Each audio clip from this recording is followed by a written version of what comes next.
there's no deliberate policy of starvation when it comes to Israel's policy vis-a-vis aid into Gaza.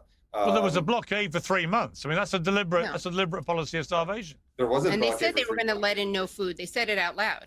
That's why genocide scholars. Literally, that's the epitome. Israel was trying to apply pressure onto Hamas. By starving the civilian population, that's a war crime. Saying what I need to say, then it is a war crime. It's terrorism. When Israel reopened the aid, they had set up the GHF, the Gaza Humanitarian Foundation system, in order to prevent Hamas from receiving that aid or stealing that aid. One of Hamas's key demands in the negotiations over a ceasefire was that GHF be dismantled. Why would they want GHF to be dismantled? It's another method for bringing aid into Gaza. Why do they want? How many people have been killed trying to get food from GHF? How many people have been shot?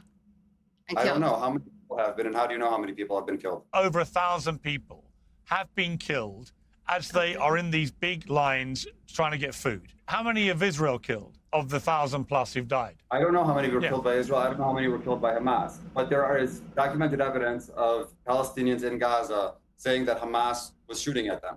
Israel has acknowledged shooting to keep people away. You've got groups of a handful of soldiers, and you've got thousands of people coming at them. That puts them in danger, in a clear danger, and they're shooting warning shots, they're shooting at their legs.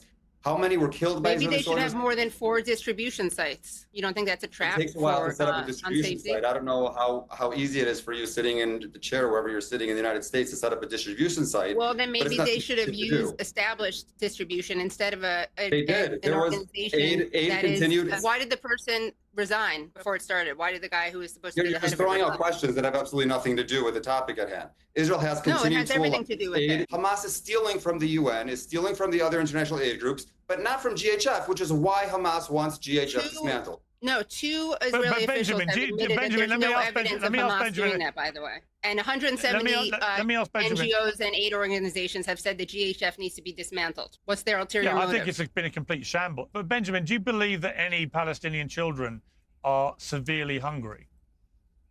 It would appear to be the case, yes. I see the same image as you do, and it's heartbreaking. But we have to ask ourselves, who's at fault for that? Israel.